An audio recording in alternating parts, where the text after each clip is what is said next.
സാധാരണക്കാർക്ക് ഒക്കെ സ്വർണം വാങ്ങാൻ ഉതകുന്ന 3 മന്ത് 6 മന്ത് 11 മന്ത് സ്കീമുകൾ പ്ലാനുകളും കൂടെ തന്നെ CK ഗോൾഡ് ആൻഡ് ഡയമണ്ട്സ് വളരെ നല്ല രീതിയിൽ ജനങ്ങൾക്കിടയിലൂടെ ഇറങ്ങിച്ചെന്നുകൊണ്ടിരിക്കുകയാണ്. ഇന്ന് നമ്മളിവിടെ നമ്മുടെ വിശിഷ്ടാതിഥി ബഹുമാനപ്പെട്ട sub inspector sir Sunil sir, അതുപോലെ നമ്മുടെ ward member Shri K Sunilkumar sir, അതുപോലെ നമ്മുടെ ചെയർമാൻ രജീവ് ക, അതുപോലെ സജീർ ക, ഡയറക്ടർ സുഹൈൽ ക, എല്ലാവരും എത്തിച്ചേർന്നിട്ടുണ്ട്. ഈ CK കുടുംബത്തിൽപ്പെട്ട നിങ്ങളെല്ലാവരെയും, നമ്മുടെ സ്റ്റാഫ്, നിങ്ങളെല്ലാവരെയും ഒരിക്കൽ കൂടി സ്വാഗതം ചെയ്തുകൊണ്ട് തന്നെ ഇന്നത്തെ ഈ പരിപാടി വിശദീകരിക്കാൻ വേണ്ടി നമ്മുടെ ഡയറക്ടർ സുഹൈൽ കെ ക്ഷണിക്കുകയാണ്. ആദ്യമേ എൻ്റെ മുന്നിലിരിക്കുന്ന മിടുക്കന്മാരെയും മിടുക്കുകളെയും ആദ്യമേ അഭിനന്ദിക്കുന്നു. അതോടൊപ്പം തന്നെ അവരെ രക്ഷിതാക്കളെയും. തീർച്ചയായും ഒരു വിജയത്തിന് മുന്നിൽ, ഒരു കുട്ടിയുടെ വിജയത്തിന് മുന്നിൽ രക്ഷിതാക്കളുടെ ഉറക്കമില്ലായ്മ, കഠിനാധ്വാനം, ഇതൊക്കെ നമ്മൾ എപ്പോഴും വിസ്മരിക്കേണ്ടതാണ്. കാരണം പലപ്പോഴും ഈ സമൂഹത്തിൽ ഇപ്പോൾ വളർന്നു വരുന്ന ഒരു ജനറേഷൻ രക്ഷിതാക്കൾക്ക് വാല്യൂ കൽപ്പിക്കാത്ത ഒരു ജനറേഷനായി പോകുന്നുണ്ടോ എന്നൊരു സംശയമുണ്ട്. അതൊരിക്കലും നമുക്ക് ഉണ്ടാവാൻ പാടില്ല. കാരണം നമ്മളൊക്കെ ഈ ഓൺലൈൻ മീഡിയകളിലാണ് ഇപ്പോൾ ഉള്ളത്. വായനാശീലം പൊതുവെ കുറവുള്ള കുട്ടികളാണ്. ഒരുപാട് സാധ്യതകളുള്ള ഒരു ലോകത്ത് ജീവിക്കുന്ന കുട്ടികൾ. അതുകൊണ്ട് തന്നെ വായനാശീലം വളർത്തിക്കൊണ്ട് തന്നെ കുട്ടികൾ വളരണം. കാരണം ഒരു സിവിൽ സർവീസിനൊക്കെ നമ്മൾ പോകുമ്പോൾ പ്രിലിംസൊക്കെ കിട്ടാൻ എളുപ്പമാണ്. പക്ഷേ സെക്കൻഡറി ഇൻ്റർവ്യൂ വരുമ്പോൾ പലരും താഴെപ്പെട്ടു പോകുന്നുണ്ട്. അതിന് കാരണം നമ്മൾ വായനാശീലമില്ലായ്മയാണ്. മാതാപിതാക്കൾ ഒരുപാട് സപ്പോർട്ട് തരും, പക്ഷേ നമ്മളത് ആ സമയത്ത് അനുസരിക്കില്ല. കാരണം ഒരു മാതാവിൻ്റെ സപ്പോർട്ട് കൊണ്ട് ലോകം അറിയപ്പെട്ട ഒരു മനുഷ്യൻ്റെ കഥയുണ്ട്. ഒരു കുട്ടിക്ക് ഈ അധ്യാപകൻ ഒരു കത്ത് കൊടുക്കും. കത്ത് ഈ കുട്ടി വീട്ടിൽ ചെന്ന് കൊടുക്കുമ്പോൾ അമ്മ ആ കത്ത് വായിച്ച് കരയും. ആ കത്തിലുള്ള ഉള്ളടക്കം, നിങ്ങളുടെ കുട്ടി ഒരു മന്ദബുദ്ധിയാണ്, ആ കുട്ടിയെ ഈ സ്കൂളിൽ പഠിപ്പിക്കാൻ പറ്റില്ല എന്നാണ്. പക്ഷേ ആ കുട്ടിയോട് അമ്മ എന്താണെന്ന് ചോദിക്കുമ്പോൾ ആ കുട്ടിക്ക് അമ്മ പറഞ്ഞു കൊടുക്കുന്നത്, നീ ഒരു അതിബുദ്ധിമാനായ കുട്ടിയാണ്, നിന്നെ പഠിപ്പിക്കാൻ കഴിവുള്ള ഒരു ടീച്ചറും ഇന്ന് ആ സ്കൂളിൽ ഇല്ല, അതുകൊണ്ട് എൻ്റെ മകനെ സ്കൂൾ മാറ്റണം എന്നാണ്. ഭാവിയിൽ ആ അമ്മയുടെ മരണത്തിന് ശേഷം അമ്മയുടെ പെട്ടിയിൽ നിന്നാണ് ആ കത്ത് കിട്ടുന്നത് ആ കുട്ടിയാണ് പിന്നീട് നൊബേൽ പ്രൈസ് ജേതാവായ ആൽബർട്ട് ഐൻസ്റ്റീൻ ആവുന്നത്. ആ ഒരു കഥ നിങ്ങൾ വായിച്ചിട്ടുണ്ടാവും. ഇപ്പം പൊതുവെ വായനാശീലം കുറവുള്ള കുട്ടികളാണ്. നിങ്ങൾ ചിന്തിക്കും, ഇപ്പോൾ ഫിസിക്സിലെ ഇതൊന്നും പഠിക്കണ്ടായിരുന്നു, അത് ഉണ്ടായിരുന്നില്ലെങ്കിൽ. അതേപോലത്തെ ഒരുപാട് പരിമിതികൾക്ക് മുകളിലൂടെ വളർന്നു വന്നവരാണ് എപ്പോഴും ലോകം അറിയപ്പെട്ടിട്ടുള്ളത്. പിന്നെ രണ്ടാമത് നമ്മളിവിടെ ആൻറ്റി ഡ്രഗ്സ് ക്യാമ്പയിൻ. ഇപ്പോൾ നിങ്ങൾക്കറിയാം, ഈ സമൂഹത്തിൽ ഏറ്റവും കൂടുതൽ ചർച്ച ചെയ്യപ്പെടുന്ന ഒരു വിഷയം ലഹരിയാണ്. ലഹരി സമൂഹത്തെ കൊല്ലുന്ന ഒരു രീതിയിലേക്ക് വളർന്നു വന്നിട്ടുണ്ട്. ഇപ്പോൾ ആഭ്യന്തര വകുപ്പും പോലീസ് ഡിപ്പാർട്ട്മെൻറ്റും എല്ലാം അതിന് ഉന്മൂലനം ചെയ്യാൻ തുനിഞ്ഞിറങ്ങിയിരിക്കുകയാണ്. കാരണം ഒരുപാട് ആയിരക്കണക്കിന് കേസുകൾ രജിസ്റ്റർ ചെയ്തിരിക്കുന്നു, ലക്ഷക്കണക്കിന് രൂപയുടെ സാധനങ്ങൾ പിടിച്ചെടുത്തിരിക്കുന്നു. കഴിഞ്ഞ ദിവസം നമ്മൾ ഒരു റിപ്പോർട്ട് കണ്ടു. നിങ്ങളുടെ ചെറിയ കുട്ടികളൊക്കെ ഉണ്ടാവും വീട്ടിൽ, മിഠായി വാങ്ങി തിന്നുമല്ലോ. കഴിഞ്ഞ ദിവസം റിപ്പോർട്ട് കണ്ടില്ലേ, ഞെട്ടിക്കുന്നതാണ്. കാരണം ഒരു മിഠായി ഫാക്ടറി, കാസർഗോഡ് ജില്ലയിലെ ഒരു മിഠായി ഫാക്ടറി മുഴുവൻ അടച്ചുപൂട്ടി, മയക്കുമരുന്നിൻ്റെ പ്രശ്നം കൊണ്ട്. അപ്പോൾ അതിനൊരു ഐക്യദാർഢ്യം, ഒരു ബിസിനസ് ചെയ്തു പോവുക, ഒരു ബിസിനസ്സിലെ ലാഭമോ നഷ്ടമോ നോക്കുക എന്നതിലുപരി സമൂഹത്തിലെ നന്മക്കുതകുന്ന രീതിയിൽ നമ്മളാൽ ചെയ്യാൻ കഴിയുന്നത്, ഗവൺമെൻറ് ഇപ്പോൾ ചെയ്തുകൊണ്ടിരിക്കുന്ന തുഫാൻ എന്ന ഒരു നാർക്കോട്ടിക് ഹണ്ടിന് നമ്മളുടെ എല്ലാ ഐക്യദാർഢ്യവും പ്രഖ്യാപിച്ചുകൊണ്ടാണ് ചെയർമാൻ്റെ പ്രത്യേക നിർദ്ദേശപ്രകാരം ഇങ്ങനെയൊരു ആൻറ്റി ഡ്രഗ്സ് അവയർനെസ് ക്ലാസ് കൂടി സംഘടിപ്പിക്കാൻ നമ്മൾ തീരുമാനിച്ചത്. ഒരിക്കൽ കൂടി ഞാൻ സമയം കളയുന്നില്ല, സാറിന് ഒരുപാട് തിരക്കുകൾക്കിടയിൽ വന്നതാണ്. അതുകൊണ്ട് തന്നെ ഒരിക്കൽ കൂടി നിങ്ങളെല്ലാം അഭിനന്ദിച്ചുകൊണ്ട് ഞാൻ എൻ്റെ വാക്കുകൾ അവസാനിപ്പിക്കുകയാണ്. നന്ദി, നമസ്കാരം. ഏറെ കഠിനാധ്വാനം ചെയ്തുകൊണ്ടും പരിശ്രമിച്ചുകൊണ്ടും 10-12 വർഷങ്ങളോളം ദൃഢനിശ്ചയം ചെയ്ത, നമ്മളുടെ എല്ലാം അഭിമാനമായി മാറിക്കൊണ്ടിരിക്കുന്ന വിദ്യാർത്ഥികൾക്കുള്ള അനുമോദന ചടങ്ങും, അതിനൊപ്പം നമ്മളെ ഭാവി തലമുറയെ ഭീഷണിയിലാക്കപ്പെടുന്ന ലഹരിക്ക് എതിരായിട്ടുള്ള CK ഗോൾഡൻ ഡയമണ്ട്സിൻ്റെ സാന്നിധ്യവും അറിയിക്കുന്ന ഈ നിമിഷത്തിൽ നമ്മൾ വളരെ സന്തോഷമാണ്. ഈ അവസരത്തിൽ സാറിന് കുറച്ച് തിരക്കുള്ളത് കൊണ്ട് തന്നെ കൂടുതൽ സമയം ദീർഘിപ്പിക്കാതെ ഈ ലഹരിയുമായിട്ട് ബന്ധപ്പെട്ട് വളരെ നല്ല രീതിയിലുള്ള ഒരു ക്ലാസ് സാർ തരുമെന്ന് നമ്മൾ പ്രതീക്ഷിക്കുന്നുണ്ട്.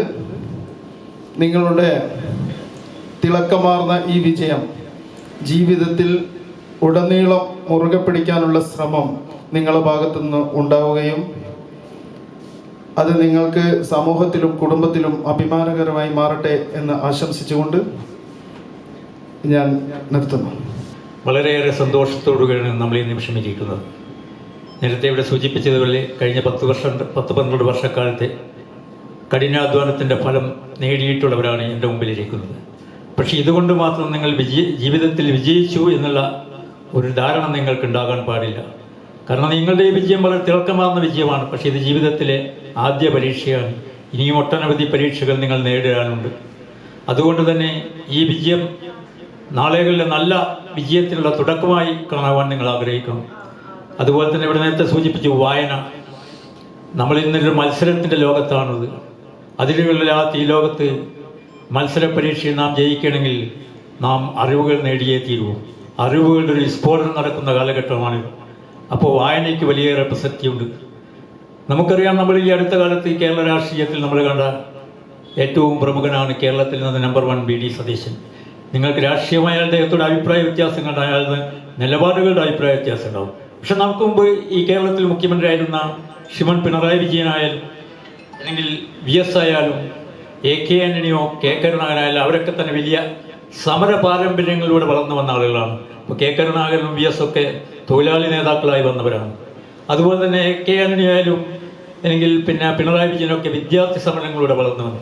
എന്നാൽ നമ്മുടെ മുഖ്യമന്ത്രി VD സതീശനെ സംബന്ധിച്ചിടത്തോളം അദ്ദേഹം ഒരു വിദ്യാർത്ഥി നേതാവായിരുന്നെങ്കിലും വലിയൊരു സമര പാരമ്പര്യത്തിൻ്റെ ഉടമയായിരുന്നില്ല. പക്ഷേ അദ്ദേഹത്തിൻ്റെ കൈമുതൽ അപാരമായ വായനയായിരുന്നു. ആ വായനയിലൂടെ അദ്ദേഹം നേടിയെടുത്ത അറിവ്, കാഴ്ചപ്പാടുകൾ, അതാണ് അദ്ദേഹത്തെ ഇന്ന് കേരളത്തിൽ നമ്പർ 1 ആക്കിയത്. കേവലം 5 വർഷങ്ങൾക്കപ്പുറത്ത് കേരളത്തിലെ വെറുമൊരു MLA ആയിരുന്ന VD സതീശൻ ഇന്ന് കേരളത്തിൽ നമ്പർ 1 ആയിട്ടുണ്ടെങ്കിൽ അദ്ദേഹം വായനയുടെ നേടുത്ത അറിവ്, ആ കാഴ്ചപ്പാടുകൾ അദ്ദേഹം കേരളത്തിലെ പൊതുസമൂഹത്തിന് മുമ്പിൽ വെച്ചപ്പോൾ അത് കേരളത്തിലെ പൊതുസമൂഹം അംഗീകരിക്കേണ്ടായി. അദ്ദേഹം പരാജയപ്പെടുമോ വിജയിക്കുമോ എന്നുള്ളത് നാളെ കാലം തെളിയിക്കേണ്ടതാണ്. പക്ഷേ VD സതീശൻ എന്ന വലിയൊരു മനുഷ്യൻ കേരളത്തിൽ പിറവിയെടുത്തത് ഈ അപാരമായ വായനയിലൂടെയാണ്. അതുകൊണ്ട് വായന എന്നുള്ളതാണ് നമുക്ക് മുമ്പിലുള്ള ഏറ്റവും വലിയ ഉത്തരവാദിത്വം. അതുകൊണ്ട് നിങ്ങൾ നന്നായി വായിച്ച് ഈ ലോകത്തെ മുഴുവൻ കാര്യങ്ങളെയും അപ്ഡേറ്റ് ആക്കി മാത്രം മുന്നോട്ട് പോയാൽ മാത്രമേ ഈ മത്സര ലോകത്ത് നിങ്ങൾക്ക് വിജയിക്കാൻ കഴിയുള്ളൂ. അതിന് നിങ്ങൾക്ക് സാധിക്കട്ടെ എന്ന് ആശംസിക്കുകയാണ്.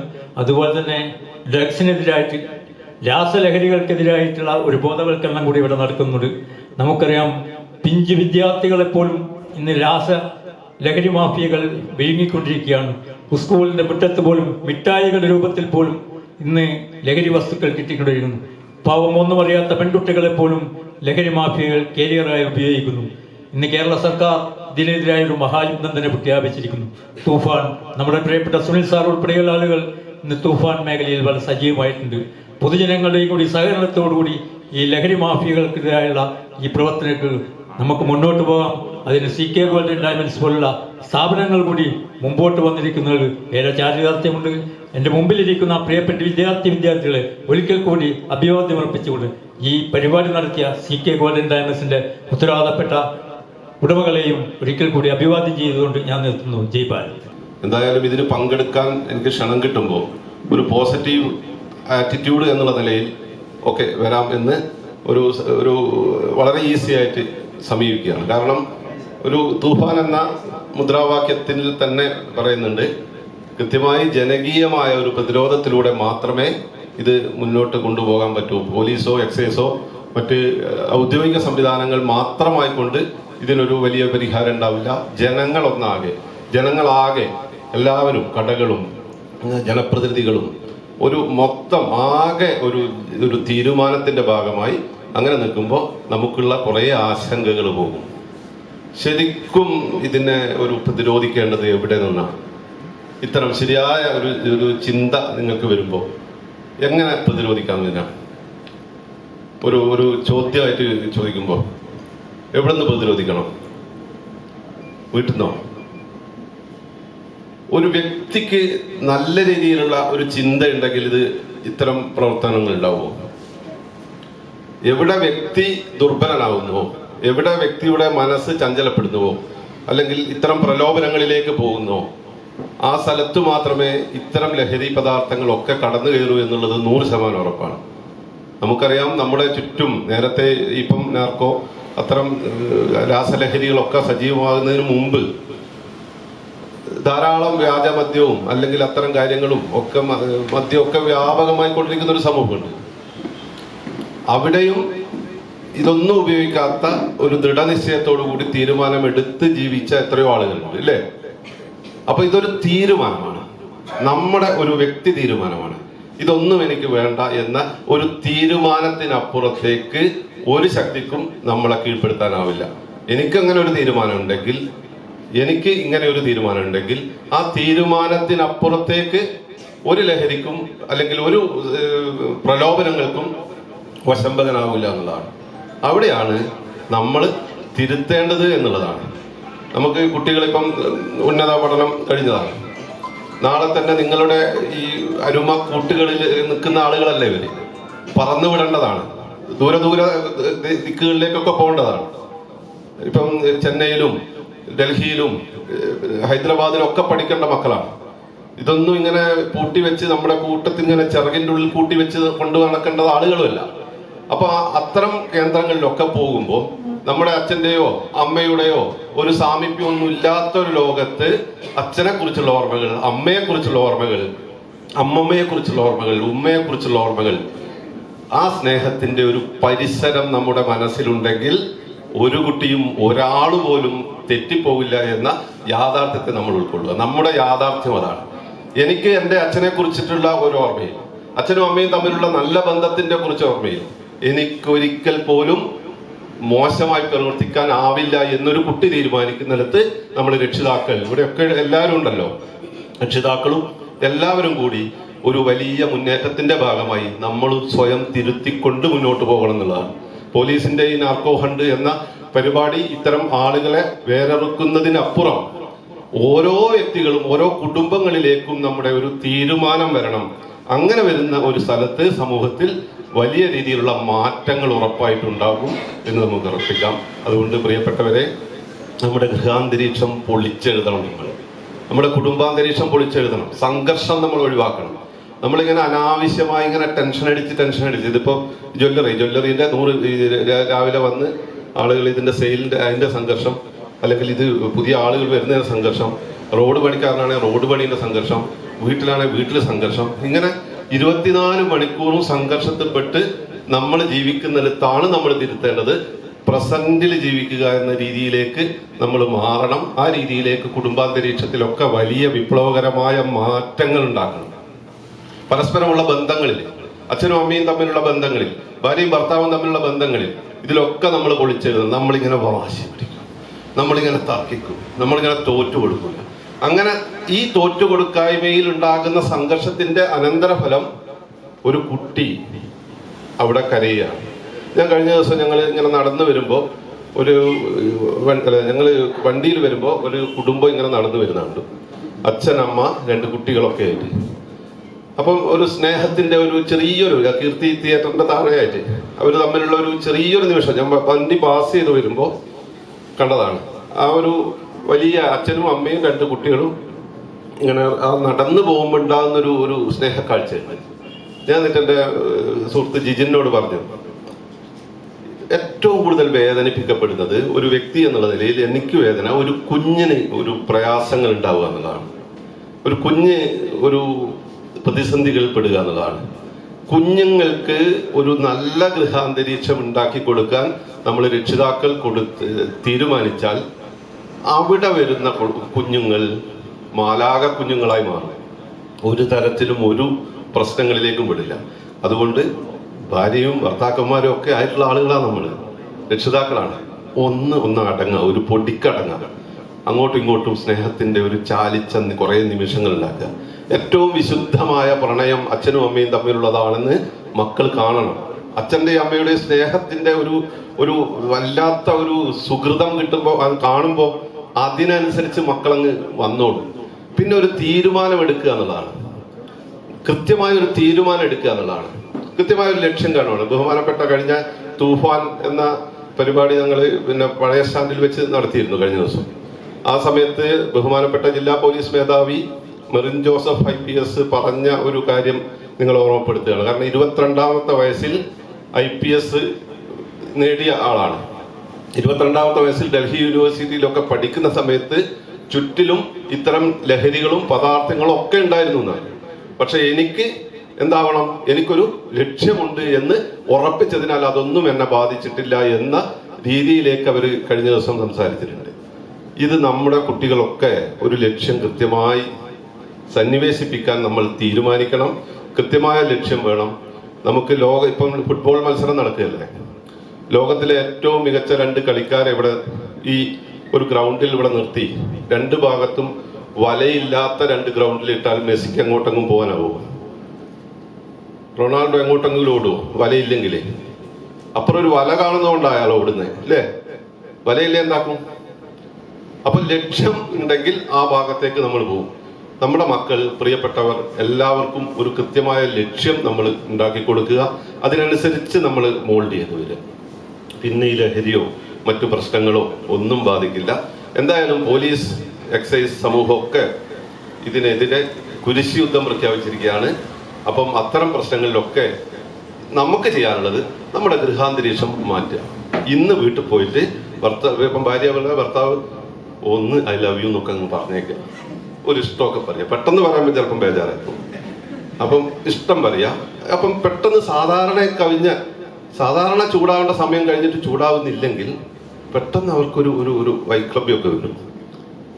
ആ വൈക്ലഭ്യം പിന്നെ മാറിക്കോളും. ആ ഇഷ്ടം അങ്ങോട്ടും ഇങ്ങോട്ടുള്ള ഇത് ശരിക്കും ഇന്ത്യ പാകിസ്ഥാൻ കാണുന്നതിൻ്റെ ചില കുടുംബങ്ങൾ. എന്നിട്ട് പറയും മക്കള് നന്നാവണമെന്ന് പറയും അല്ലേ? ചില കല്യാണം കഴിച്ച് തന്നെ ജാതകപ്പൊരുത്തോ ഇതൊന്നും നോക്കാൻ അടിപ്പൊരുത്തം നോക്കി കഴിക്കുന്ന ആളുകളുണ്ട്. കഴിഞ്ഞ അന്ന് തൊട്ടടി പൊരിഞ്ഞടി എന്നിട്ട് പറയും മക്കള് നന്നാവണമെന്ന് പറയും അല്ലേ? TV കണ്ടോണ്ടിരിക്കുന്ന ഒരു മോൻ അല്ലെ കുട്ടി പെട്ടെന്ന് പോയിട്ട് ഓഫ് ചെയ്യാം. അവനും അവകാശം ഉണ്ടെന്ന് പറഞ്ഞാൽ എനിക്ക് ഓർമ്മയുണ്ട്, ഒരു 18 മധ്യസ്ഥം നടന്നതാണ് ഞങ്ങൾ ഒരു വീട്ടില്. TV കണ്ടോണ്ടിരിക്കുക മകന്റെ ഭാര്യ TV കണ്ടോണ്ടിരിക്കുമ്പം ഭർത്താവിന്റെ അച്ഛൻ പോയിട്ട് TV അങ്ങ് ഓഫാക്കി, ഒന്നും പറയാണ്ട്. അതോടുകൂടി പ്രശ്നങ്ങളായി. ഇതിനൊക്കെ ഒരു മയമുണ്ട്. മക്കളോടൊക്കെ പറയുന്നതിലൊക്കെ മയം. മക്കളാണെന്ന് വെച്ചാൽ പോയി പഠിച്ചോന്നൊക്കെ പറഞ്ഞിട്ട് ബഹളം വെക്കുന്ന ആ ഒരു അന്തരീക്ഷം നമ്മൾ മാറ്റുക. ഒരു സ്നേഹത്തിന്റെ ഒരു കടലായി നമ്മൾ മാറുക, ഒരു സ്നേഹത്തിന്റെ ഒരു നിറകുടമായി മാറുക. അങ്ങനെയുള്ള ഒരു അന്തരീക്ഷത്തിൽ വരുന്ന ഒരു കുഞ്ഞുമക്കളും ഒരു പ്രശ്നത്തിലും വിടില്ല. നമ്മുടെ സംഘർഷമൊക്കെ എവിടെയാണോ ഓഫീസിലോ അവിടെയൊക്കെ വെച്ച് തീർക്കുക. എല്ലാത്തിനും ഇങ്ങനെ പിരിമുറുകി നടക്കല്ല. ഇതിനൊന്നും മരുന്നുമില്ല. ഉണ്ടോ? എവിടെയും കിട്ടുന്നുണ്ടോ? ഒരു മനസ്സിന് സമാധാനത്തിന് മരുന്ന് എവിടുന്നാ കിട്ടുന്നത്? തലവേദന വന്നാൽ കിട്ടും, മനസ്സിന് സമാധാനത്തിന് കിട്ടും. അങ്ങനത്തെ നാരായണെഴുത്തി തരണ്ടാണോ മനസ്സിന് സമാധാനം? ഒരു മനസ്സിന് സമാധാനം തരാണ്ടിരിക്കാൻ പറഞ്ഞ നാരായണെഴുത്തിക്ക് നടക്കും അല്ലേ? അപ്പം ഇതൊക്കെ തരേണ്ടതും അല്ലെങ്കിൽ വേണമെങ്കിൽ ഏതെങ്കിലും ഒരു മാർക്കറ്റിനോ ഇതൊന്നും കിട്ടില്ല. ഇതൊക്കെ നമ്മൾ ക്രിയേറ്റ് ചെയ്യുന്നതാണ്. ഈ അന്തരീക്ഷം നമ്മൾ അസ്വസ്ഥനായിക്കൊണ്ടിരുന്നാൽ, ഞാൻ ഇന്ന് 11 മണിക്ക് ഇവിടെ എത്തി. നിങ്ങൾ എത്ര മണിക്ക് എത്തി? ഒരു 11:30 ആയിട്ടുണ്ടാവും. ആ സമയം തൊട്ട് ഞാൻ ഇങ്ങനെ അസ്വസ്ഥനായാലോ?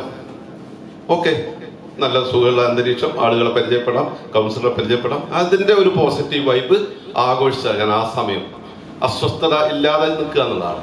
അപ്പൊ ഓരോ സെക്കൻഡിലും നമ്മൾ സംഘർഷം ഒഴിവാക്കിക്കൊണ്ട് മനസ്സിനെ ഇങ്ങനെ പാകപ്പെടുത്തിക്കൊണ്ട് നമ്മളാണ് നമ്മുടെ ക്യാപ്റ്റൻ. ഇപ്പം ഫുട്ബോളൊക്കെ നടക്കുകയല്ലേ, നമ്മളാണ് നമ്മുടെ ക്യാപ്റ്റൻ എന്ന് നമ്മൾ തീരുമാനിക്കുക. നമുക്ക് എങ്ങനെ ദിശാബോധം നൽകണമെന്ന് നമ്മൾ തീരുമാനിക്കുക. അച്ഛനല്ല, അമ്മയല്ല, അമ്മാവനല്ല, അയൽവാസികളല്ല, ആരുമല്ല. നമ്മളെ ഏറ്റവും സന്തുഷ്ടമായി കാണുക എന്നുള്ളതാണ്, ഏറ്റവും ഹാപ്പിയായി കാണുക എന്നുള്ളതാണ്. എന്തായാലും ഇത്തരം പ്രശ്നങ്ങളിലൊക്കെ ഒരു ഉജ്ജ്വലമായ ഒരു തിരിച്ചുപോക്ക് നമുക്ക് ഉണ്ടാവേണ്ടതുണ്ട്. പുതിയ തലമുറയെ ഞാൻ അങ്ങനെ ഏറ്റവും മനോഹരമായി കാണുന്ന ഒരാളാണ് ഞാൻ. എനിക്ക് വലിയ പ്രതീക്ഷകളാണ് കുട്ടികളോട്. അതുകൊണ്ട് ഒരാളും ഇപ്പം ഈ മോളെല്ലാം എവിടെയെങ്കിലും പോയി പഠിക്കണം, എവിടെയെങ്കിലും പോയി പഠിക്കണം. അതൊന്നും അച്ഛനും അമ്മയൊന്നും അല്ലെ, അങ്ങനെ നല്ല അനുഭവങ്ങൾ ഉണ്ടാവണം. ചെന്നൈ പഠിക്കുമ്പോഴും അങ്ങോട്ടും ഇങ്ങോട്ടും പല ആളുകളും ദേശങ്ങളും പരസ്പരം ഇങ്ങനെ ഒരേ ആളുകളൊന്നും അല്ലായിട്ട് പഠിക്കരുത്. എല്ലാ തലത്തിലും അതിനനുസരിച്ച് എൻ്റെ മകൻ എവിടെ പോയാലും എനിക്ക് പ്രശ്നമില്ല എന്നൊരു ഉറപ്പ് നിങ്ങൾക്ക് കൊടുക്കാനാവുന്ന തരത്തിൽ നിങ്ങളുടെ പെരുമാറ്റമുണ്ടെങ്കിൽ ഒരു പ്രശ്നവുമില്ല, നിങ്ങൾ എവിടെയും പറത്തി വിടും. അതുകൊണ്ട് ഈ വിജയം നേരത്തെ പറഞ്ഞതുപോലെ ഒരു ചവിട്ടുപടിയായിട്ട് കാണുക. ഇതിനപ്പുറം മനസ്സിന്റെ കരുത്തുണ്ടാക്കുക, അത് നമ്മൾ തന്നെ ഉണ്ടാക്കണം. ആ മനസ്സിന്റെ കരുത്തിൽ എവിടെയും എത്താം. സൈക്കോളജി PG ഉള്ള ഒരാൾ വന്നിട്ട് എല്ലാത്തിനും ബേജാറായാലോ, അങ്ങനെ ഉണ്ടാവും. സൈക്കോളജി PG ഒക്കെ ഉണ്ട്. അപ്പം അതൊക്കെ എന്ത് കാര്യത്തിലായാലും നമ്മുടെ മനസ്സിന്റെ ഒരു സ്ഥൈര്യം, ചിലപ്പം പ്രതിസന്ധികളൊക്കെ ഉണ്ടാവും, ഇഷ്ടംപോലെ പ്രതിസന്ധി ഉണ്ടാവും. നൂറ്റാണ്ടിലെ ഏറ്റവും മികച്ച ഗോൾ എന്ന് പറയുന്നത് മറഡോണയുടെ ഒരു ഗോളാണ് അല്ലേ, ഫുട്ബോളിന്റെ കാലത്തായുള്ള. അത് ആ നൂറ്റാണ്ടിലെ ഏറ്റവും മികച്ച ഗോളായത് ഒരുപാട് പ്രതിസന്ധികളെ വകഞ്ഞു മാറ്റി മുന്നോട്ട് പോയതിനാലാണ്. അപ്പം പ്രതിസന്ധികളെ വകഞ്ഞ് മുന്നോട്ട് പോവുക, ആ രീതിയിലേക്ക് ഉജ്ജ്വലമായി മുന്നേറുക. ഈ ഒരു മാനേജ്മെന്റിന്റെ തീരുമാനത്തിനെയും അഭിനന്ദിച്ചുകൊണ്ട് കൂടുതലൊന്നും പറയുന്നില്ല. മനസ്സ് നന്നാവട്ടെ എന്ന് മാത്രം പറഞ്ഞുകൊണ്ട് നല്ല ഹാപ്പിയായ ജീവിതം നിങ്ങൾക്ക് എല്ലാവർക്കും ഉണ്ടാകട്ടെ എന്ന് പറഞ്ഞുകൊണ്ട് പ്രിയപ്പെട്ട മാധ്യമ പ്രവർത്തകർക്ക് കൂടി നന്ദി പറഞ്ഞുകൊണ്ട് നിർത്തുന്നു. സ്നേഹം.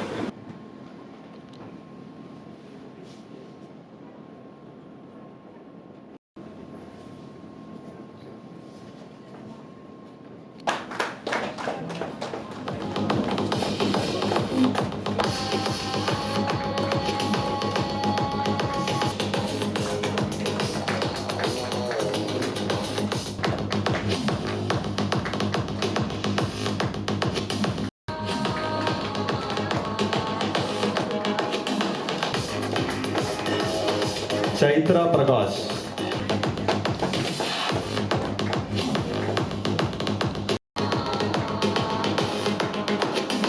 Sadhika CK, Nihal Krishna K,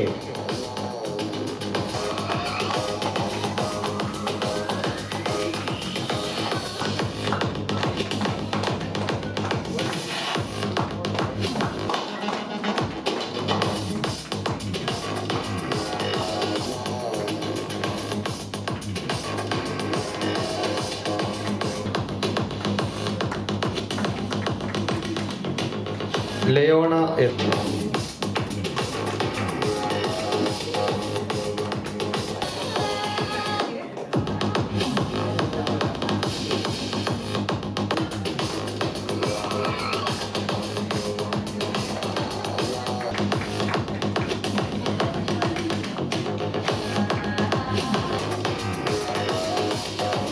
Devananda TM, Hiba Fathima, Vaiga TK, Ayana, Anushka MA.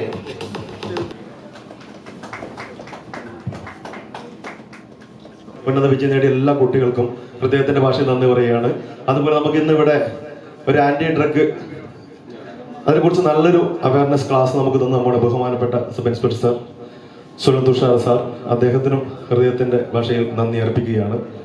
അതുപോലെ നമ്മുടെ വാർഡ് കൗൺസിലർ സുനിൽകുമാർ സാർ വളരെ നല്ല രീതിയിൽ ആശംസാ പ്രസംഗം നടത്തി, അദ്ദേഹത്തിനും ഹൃദയത്തിന്റെ പേരിൽ നന്ദി അർപ്പിക്കുന്നു. അതുപോലെ നമ്മുടെ ചെയർമാൻ രജീവ് ക, സജീർ ക, നമ്മുടെ ഡയറക്ടർ സുഹേൽ ക, അത് ഇവിടുത്തെ ചേർന്ന എല്ലാ കുട്ടികൾക്കും അതുപോലെ എല്ലാ രക്ഷിതാക്കൾക്കും നമ്മുടെ സ്റ്റാഫിനും എല്ലാവർക്കും ഹൃദയത്തിന്റെ ഭാഷയിൽ നന്ദി അർപ്പിച്ചുകൊണ്ട് ഇന്ന് ഈ പരിപാടി ഔപചാരികമായി നമ്മുടെ ഇന്നത്തെ ഈ വാർഷികാഘോഷ പരിപാടി അവസാനിച്ചതായി അറിയിക്കുകയാണ്.